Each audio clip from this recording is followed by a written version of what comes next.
Perhaps I was wrong. Were we not meant to leave this room? I think back to what brought us here and how I could have stopped it. Perhaps this is where we end. I made a mistake. Is this the world punishing me for it?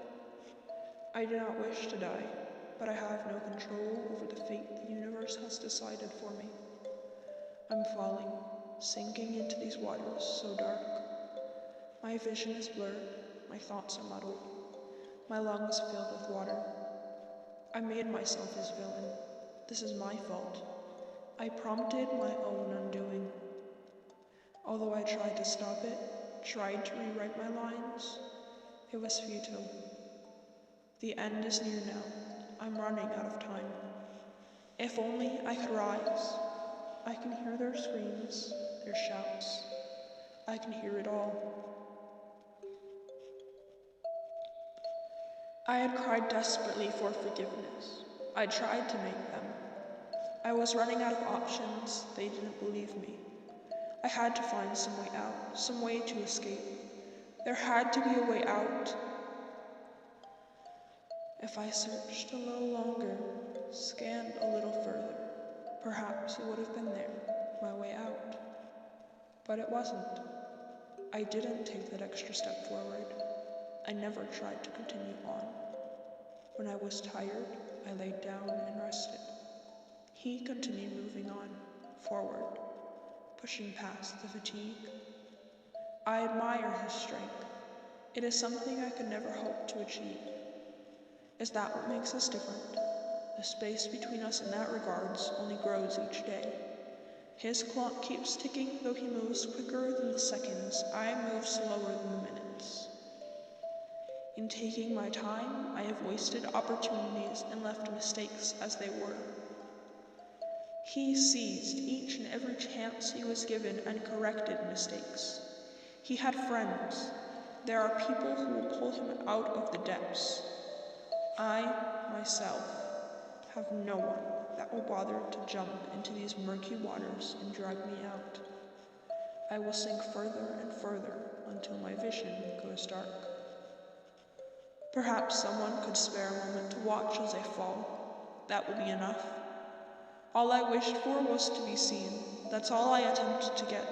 Recognition. I never wanted to be the villain in his story. That was not my intention.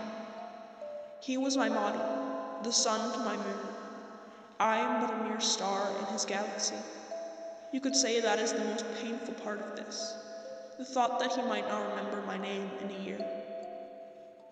I remember all those summers ago, when we were close, when we weren't so far apart, when there was a bridge I could use to reach him, when I had stable footing.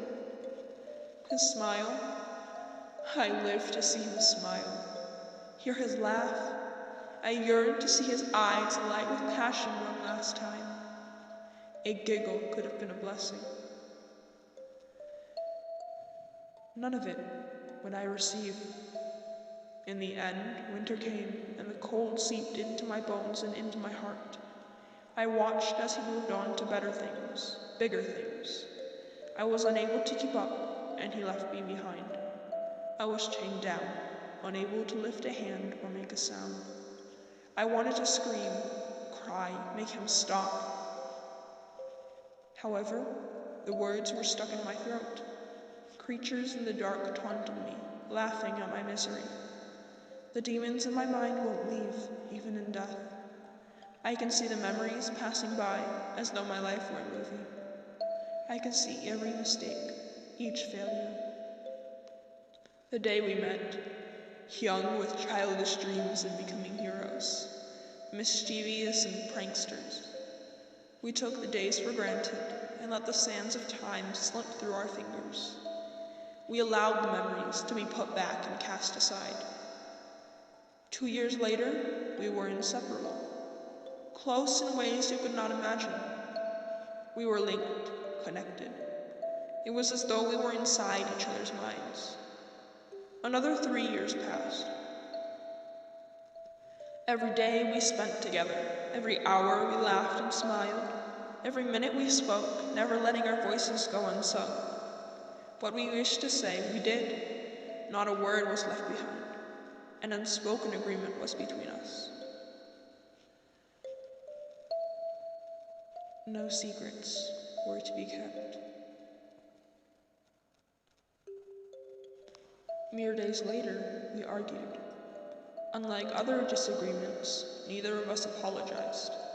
A day passed, then two. A week went by, and he had someone there to help him as a rift began growing. I was alone, drifting in the sea with a plank of wood. The raft we had shared suddenly went to someone else. I was jealous, an emotion that leads to destruction and chaos. I should have been more careful, but I wasn't. It felt as though I'd lost a piece of myself. We had grown so close. We'd become one being, with two separate minds. We were tied together with golden rope, not meant to separate.